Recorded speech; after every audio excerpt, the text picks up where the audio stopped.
Hello.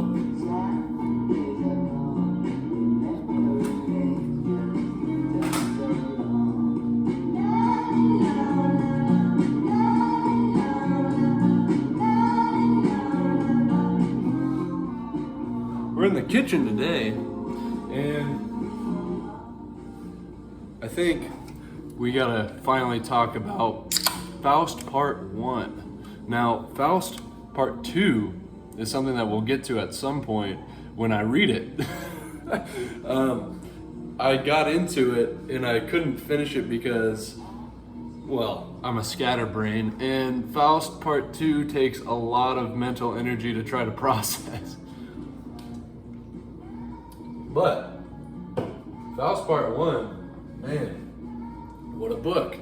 The Faust series actually, Part 1 and Part 2 spans Goethe's entire life. Okay, so he writes it when he's like 23 or 24.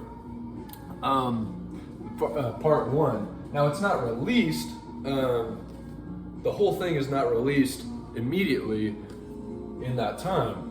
But it is released later on when he's a little older. But he writes it and releases a fragment of it, of Faust Part 1, and it's an immediate hit.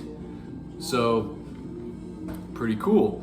Now, when he releases Part 2, he's like in his 80s. He's like at the end of his life. So this is a work that spans his entire life, which is pretty incredible, gotta say. But let's get into it. So, Faust is presumably in the beginning of the play. All right, well, let's just start all the way from the beginning before we even talk about Faust. It has a Job, sort of a Job-like prelude, where God is hanging out with Michael and some of the archangels. And Mephistopheles, okay, the devil, shows up and he's like, "What's up, God?" God's like, "What's up, Mephistopheles?" And they get to chatting. They're talking about, like, "Hey, you seen that guy Faust? My boy Faust down there?" And Mephisto is like, "Yeah, man, like, you want me to go torture this guy?" And God's like, "Yeah, he's one of those scientific, like, thinks he knows everything type of guys, but he's getting bad. He's getting kind of loopy. He's getting like, he might do something. So why don't you go mess with him?" And now God calls Mephisto a spirit of negation, which is interesting because, especially when you think about the book of Job, you almost, within Carl Jung's book called I believe it's called An Answer to Job, he looks at the devil as almost as like that, the spirit of negation, but almost as like a part of God's psyche, the part that has to be against himself. It's like the doubting side of God in a way. It's kind of interesting.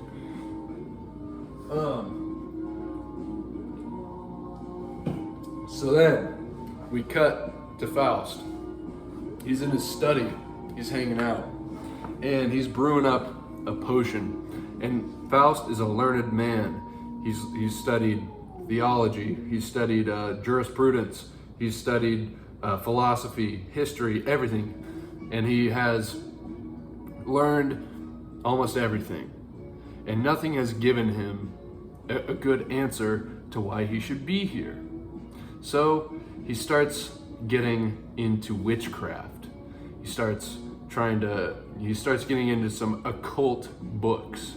Now, occult just means hidden knowledge or secretive, but this is like, when Christians talk about the occult, they're typically speaking about some demon stuff. Now Faust is getting into some demon stuff. And man, he's like trying to summon spirits. At one point he does talk to some kind of spirit. It's kind of interesting. But he's talking to the spirit, then the spirit goes away. Like he went through this whole ritual to get this spirit to come out, and then he goes away. And he's like, man, F this. You know what I'm gonna do? Drink up a little concoction. I'm gonna, a little bit of poison. Drink some poison and just die. Now, right before he does it, church bells ring, because it happened to be, it's like Easter or something, Easter Sunday, and the church bells ring, and he's like filled with this kind of like, oh, maybe I shouldn't do that. Okay, so fast forward later on, he ends up, he's on a walk with his buddy. What was his buddy's name? Wagner. He's on a walk with his buddy Wagner, and they come across a black dog. Remind you of Led Zeppelin, Black Dog? Okay, so they meet a black dog, and the black dog is sort of circling them in this field, and he's like, what's going on? What's up with that? What's up with this black dog that's trailing us? Well, the black dog ends up getting close enough, and he's just kind of a chill fella, and he follows him home. Faust is like, whatever, what am I gonna say no to this nice little black dog, this nice black fellow? And so he brings him home, and then all of a sudden the black dog is like, he morphs, and it's Mephistopheles. And so it's the devil, and Faust is talking to him. He's like, what's up? Oh man, I've been looking around for you, dude. Interesting of you to show up now. So let's move out of the kitchen. I was gonna do some dishes, but I realized that I had to make a video.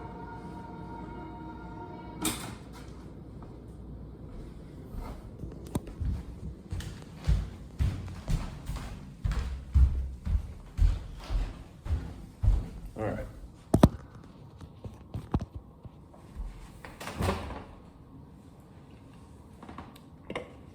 Oh shit, I forgot Faust. Hold on.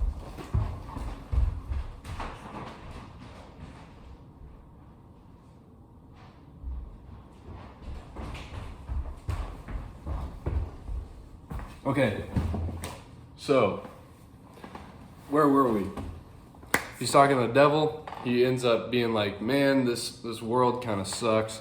You know, I'm about to head out.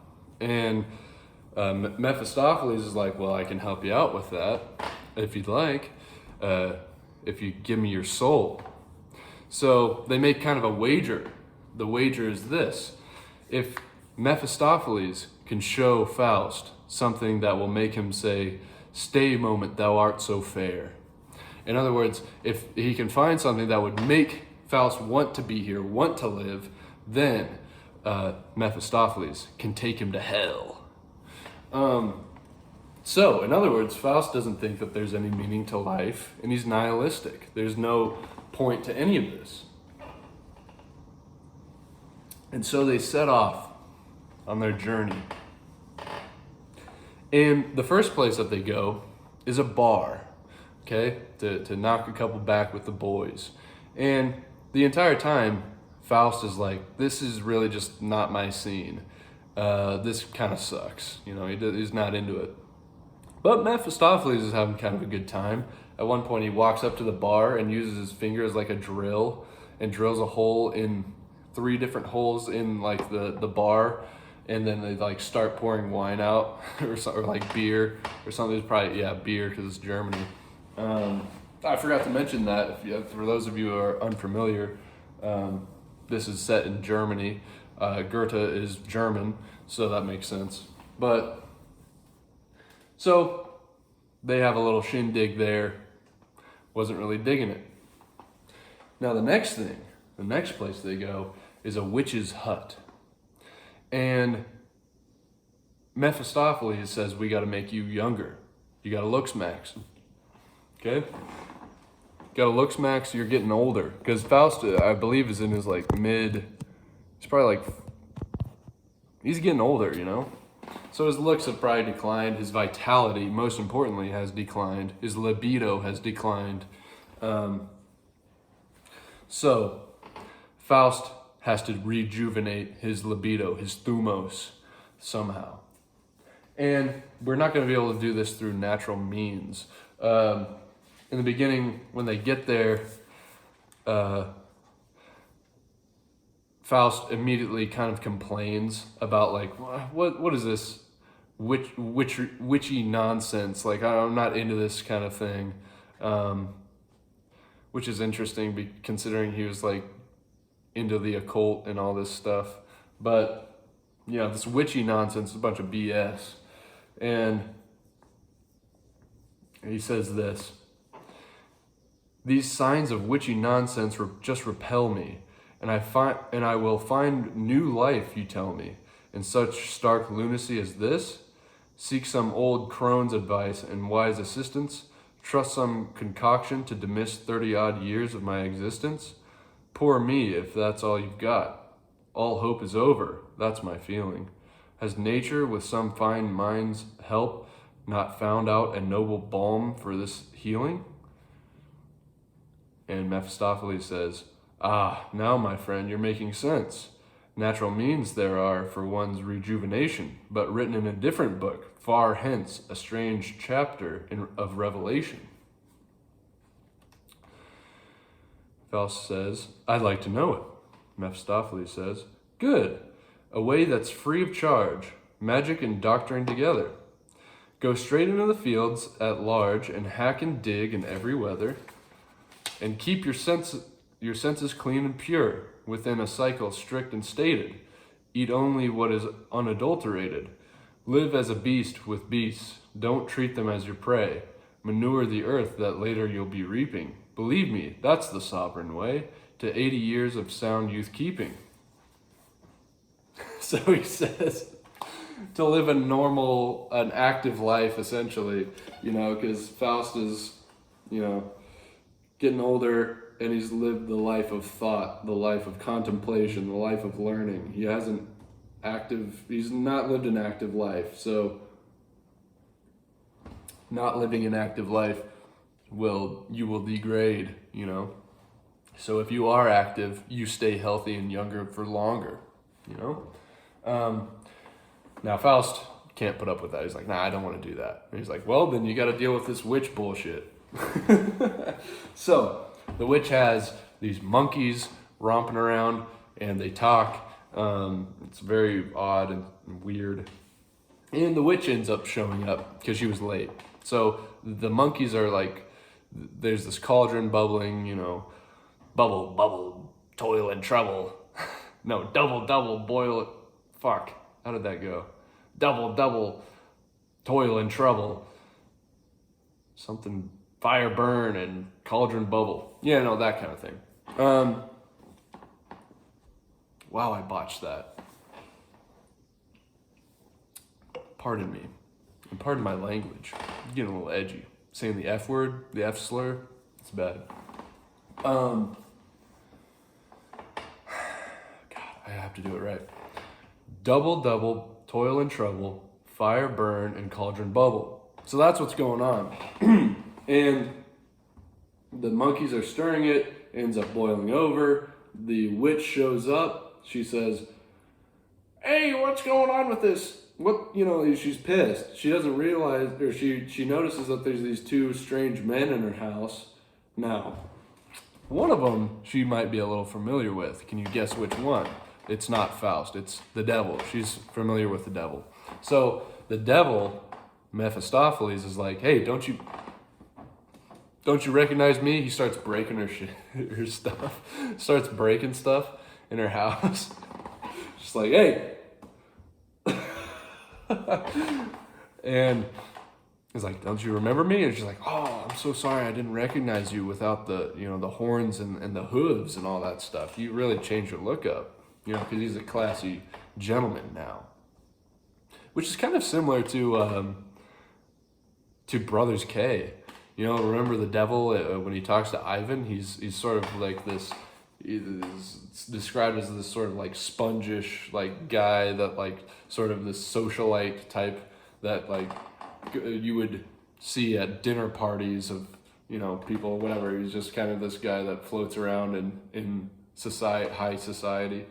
Anyways, so Faust is kind of looking around. He finds a mirror. Mirror, mirror on the wall, who is the fairest one of all? And he sees.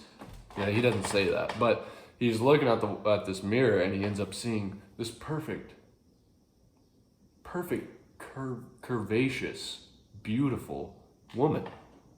And he says, "What is this?" Now Faust, or Mephistopheles, he's thinking about that. He says, we need to get this guy. This guy needs to know a woman. In Bible language, he needs to know a strange woman. So they brew up the potion. He drinks this potion. He's like, said something about like, it's like drinking fire or something like that. So he drinks the potion. He's 30 years younger now. All right. So now we're on a mission. Like I said in one of my previous videos, Mephistopheles is kind of like Tinder. He's got to get Faust laid, to revamp his vitality. Like he might fall in, or basically right now Faust only cares about, sort of eros, right? Erotic love. And so they go out and they find this young woman, Gertrude. Is it Gertrude? Damn, it's not Gertrude. It's Gretchen. Wow. I don't know why my brain always jumps to Gertrude. It's Gretchen. There's another word, I can't remember. There's two names for her. I can't remember the other one, but Gretchen. This young girl, Gretchen. And she is a very pure, virgin sweetheart. And she's poor. She's lived a life of sort of semi-poverty. She has to work in the fields. She has to do all this, manual labor because they're poor.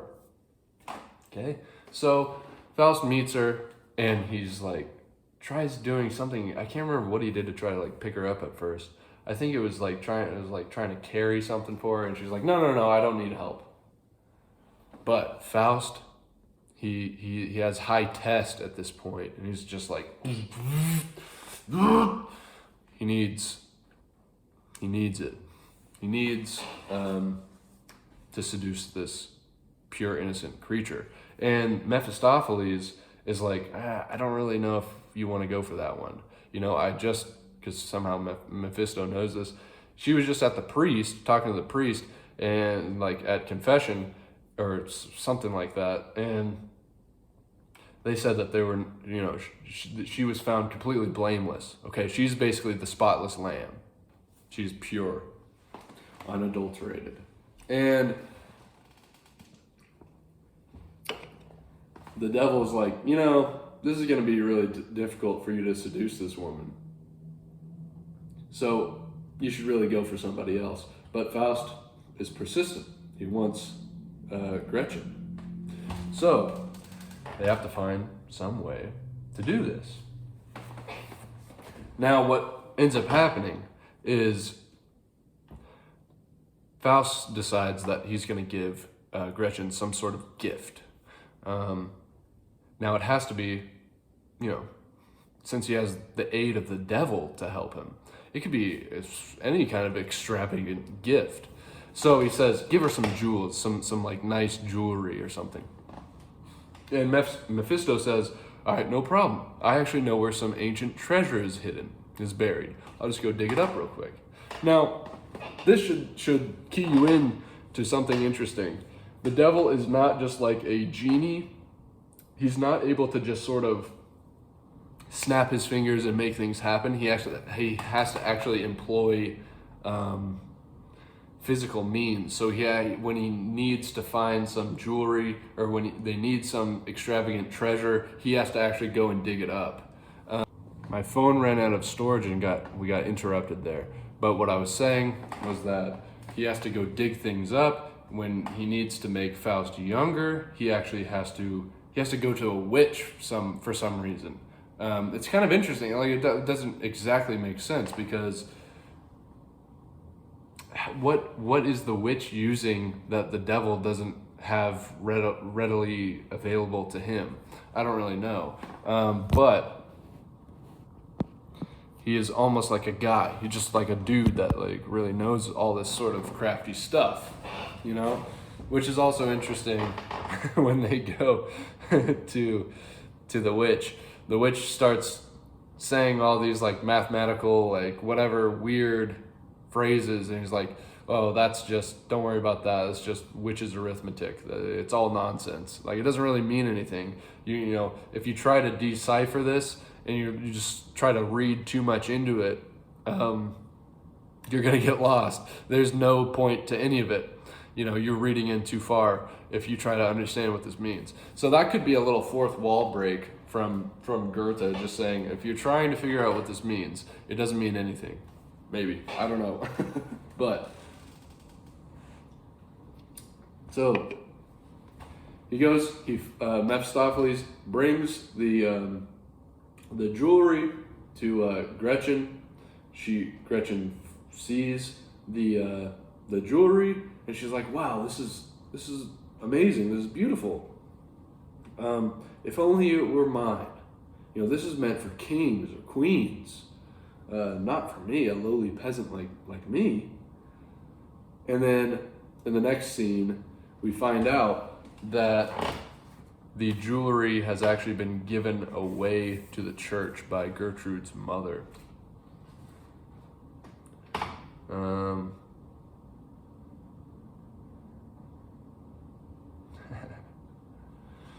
So Mephistopheles says, by all the world's rejected love, by all the workings of damnation, I wish I knew what anger is to curse with real vexation. Faust says, what's eating you? What's eating you? Now mercy me, in all my life I've never seen such faces. Mephistopheles, I'd send me to the devil's hot embraces if I myself had not been he. Mephistopheles is a funny guy. The devil's a funny guy. Faust, are you completely off your trolley? This sick line. This fury rather suits you, actually. Mephistopheles, just think, the trinkets meant for Gretchen were pinched by the priest, the pulpiteer. The mother gets to see the plunder, secretly shakes with fear and wonder. That woman has a nose on her, smells evils in the book of prayer, sniffs furniture for every stain. And what is holy, what's profane? She feels this alien jewelry. It is not a blessing, certainly. My child, she cries, ill-gotten good, ensnares the fowl, feeds on the blood. To God's dear mother we will plight it. With heavenly manna she requite it. Poor Gretchen pulls a face and blinks. Why turn a gift horse down? She thinks. And surely he who was so quick to bring it is no heretic. The mother has a priest come over. The game was easy to discover. And what he saw, he liked, no question. He said, well done to call me in. To overmaster is to win. The church has excellent digestion. Whole countries it's devoured untainted, yet never surfeited or fainted. The church, dear ladies, without stain, can stomach all ill-gotten gain. Give me money, give me green, heaven you will meet. Pay your contribution and you'll get the better seat.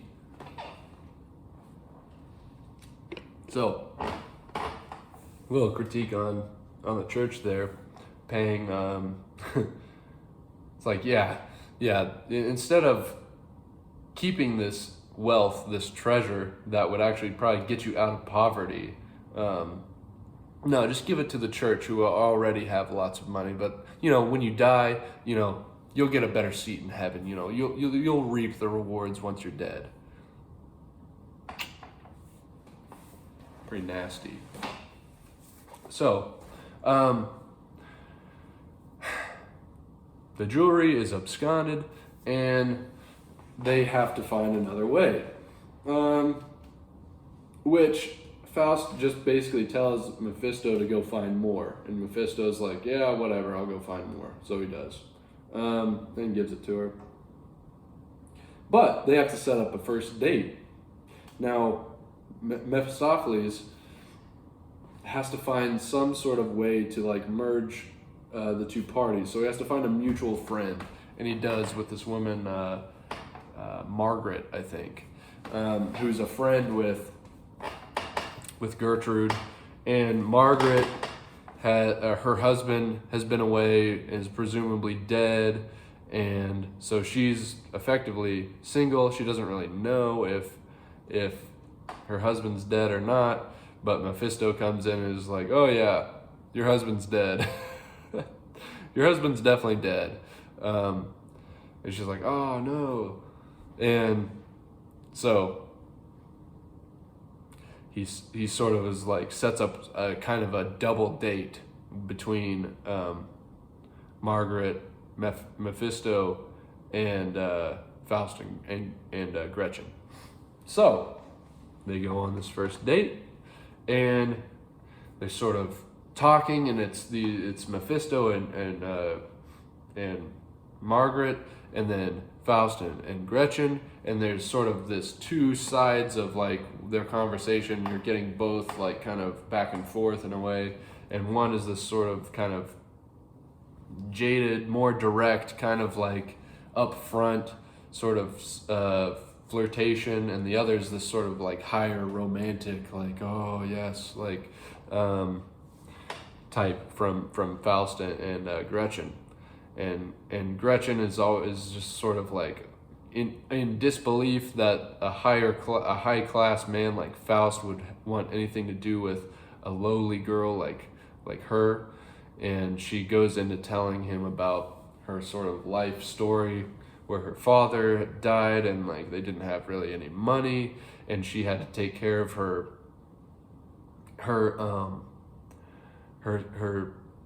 little sister. Her brother's a soldier, so he was off away, and she has to take care of her little sister. Now, like almost as the motherly position. Now her little sister ends up dying, and she relates this sort of time of hardship where she had to fill this sort of difficult, tough role in her life with her little sister. But she says that she seems like she wishes that she could go back regardless of that hard time, because she just misses her little sister. She really loved her little sister. Well, anyways, so they end up really kind of falling in love in a way, and they do end up having their first kiss. And through this, there's like Gretchen plays that like little game with the flower where you pick the flowers. Obviously, he loves me, he loves me not, and then asks if Faust loves her, and he's like, yeah, basically, and they kiss, but before it can go anywhere, they're interrupted, and they have to leave, because somebody might be watching or something like that. And so, after this, Faust is pretty much, he's fallen in love. Like, he just wanted a quick, he wanted some kind of hookup, but he's actually starting to get the feels, He's not only seduced her, but he's been seduced. Quick pause.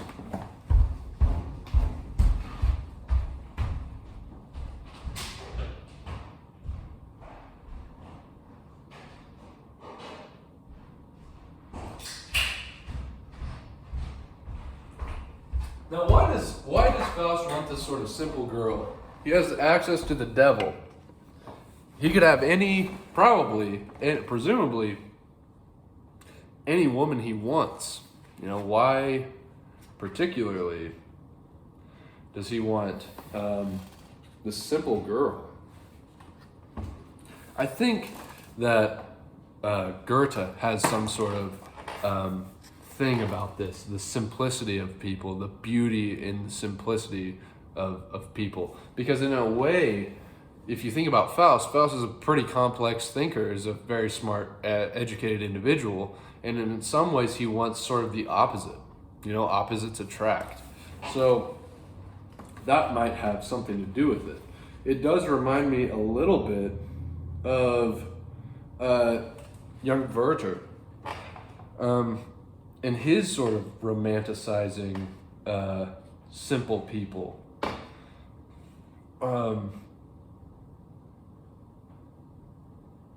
Trying to see here.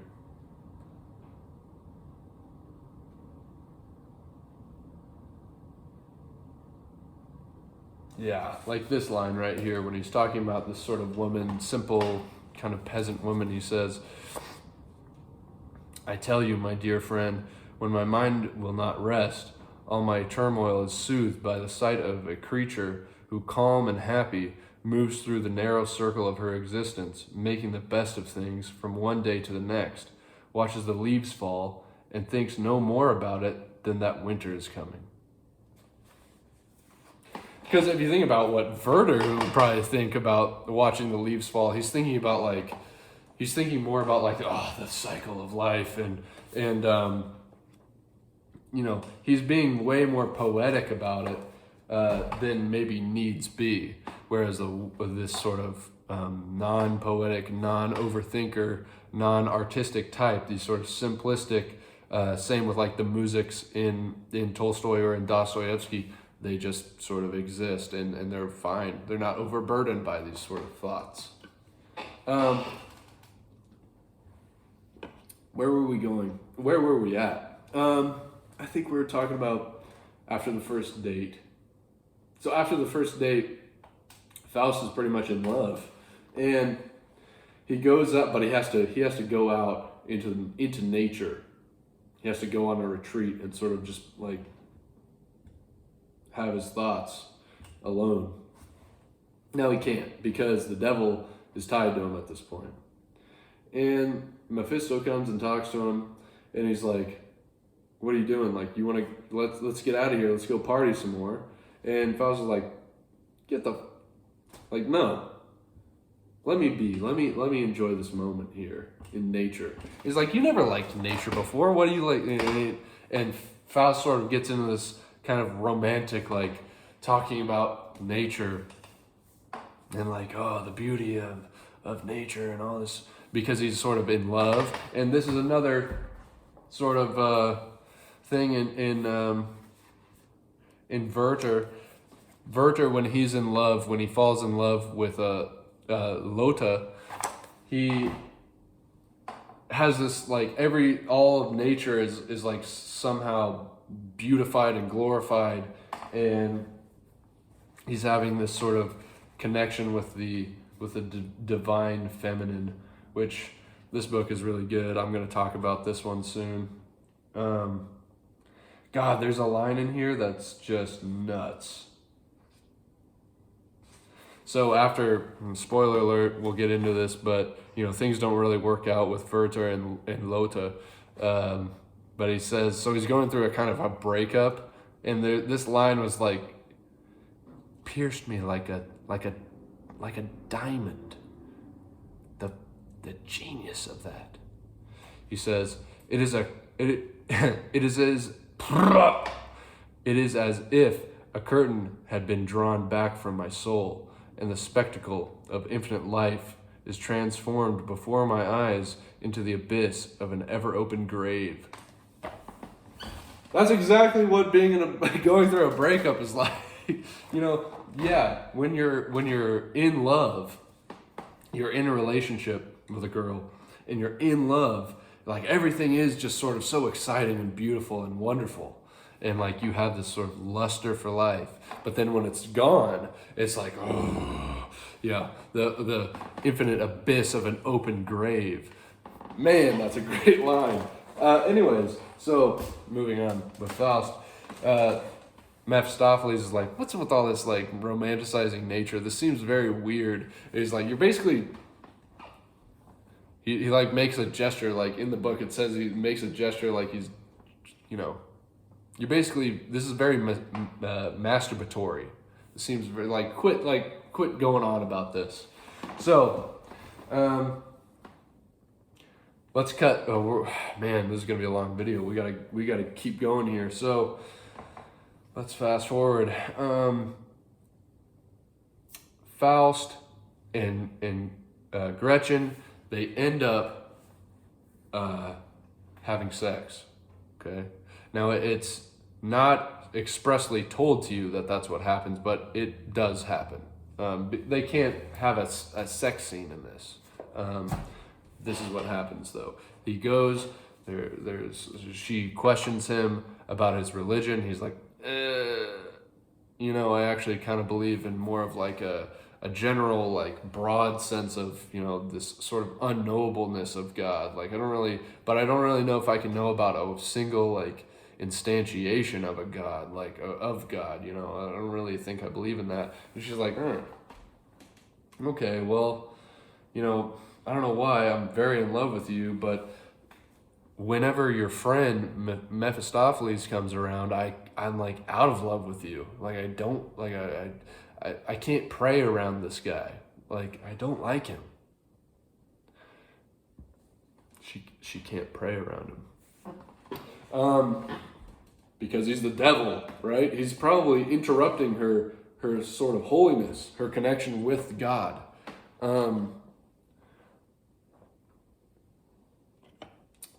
Which is weird considering God basically sends him to go do all this stuff. Anyways.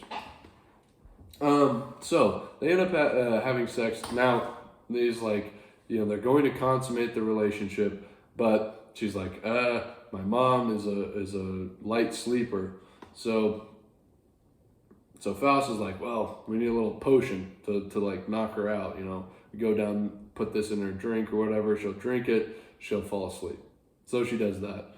Falls asleep, they have sex, and then we cut to a different part within the book, where they go to this sort of big party with Mephistopheles and Faust go to this sort of big party on a mountain. They're partying with the Maenads, and they're having this crazy experience. Now, I'm probably jumping ahead a little bit too far right here. It's been a while since I've read the book, so if I'm skipping over a bunch of stuff, I'm sorry. Go read the book, though. Now, within this, when he gives her the poison, or the potion to knock out Gretchen's mom, she evidently put too much in her drink or something, but it kills her mom. So her mom gets killed because of this. And so, then, cut forward, and the timeline is very confusing in this because things happen like very quickly, so we have to assume that there's like a big span of time between these things. Before the party with the Maenads, they come back at a certain point, and Gretchen's mom is dead. Her brother is back in town, and he's not happy because he somehow knows that Faust has had premarital sex with his sister, who he saw as so beautiful and so pure and so clean, and now she's been defiled by this strange man. And so he's not happy. And Faust ends up fighting this, his name is like Valentino or something, Valen something.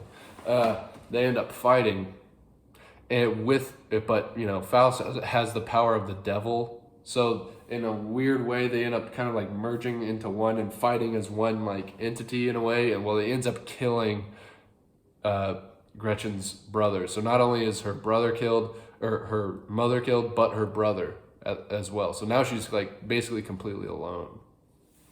And they flee the scene because they don't want to get put in jail and executed.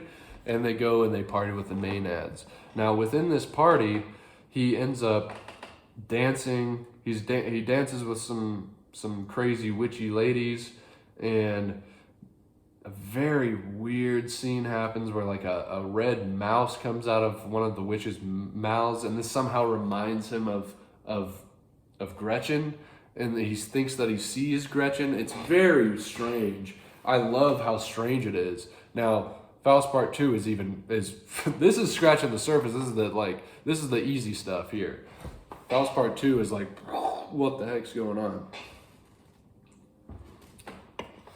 But I'm gonna figure it out, you know? It just takes a lot of time. Anyways, so they go party with the Maenads. He's reminded that of Gretchen. He gets a sense that Gretchen is in danger somehow. And he's like, we gotta get out of here. So they get out of there. Now, I'm really brushing through here because this is getting really long. He ends up finding out that Gretchen got knocked up by Faust, essentially. And she has a child, but she drowns the child because she's lost her mind, basically. Her connection with God is gone. She has this sort of crazy guilt, and she goes nuts. She kills her child. She's put in prison, and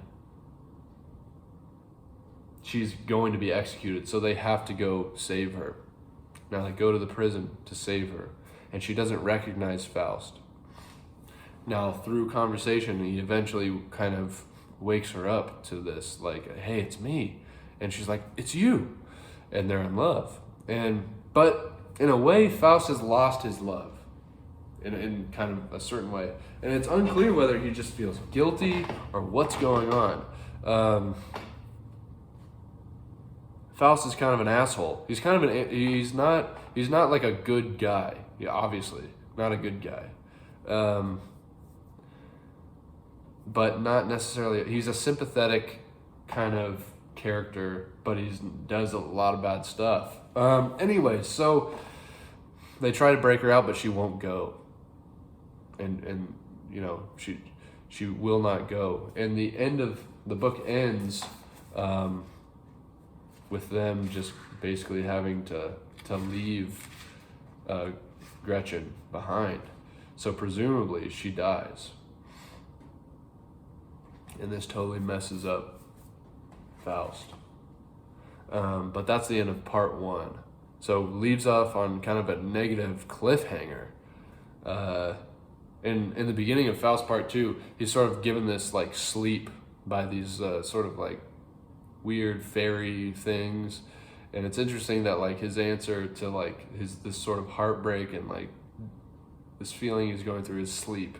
You know, I relate to that a lot. Sleeping, like Nietzsche says, about being tired forces you to fight battles you won long ago. But anyways, that's Faust Part 1. This is going to be an interesting video. I'll see if I can get this out. I have to edit these 2 clips together since my phone ran out of storage. So this might take forever to get out. But yeah, that's Faust Part 1. Holy buckets. What a great book.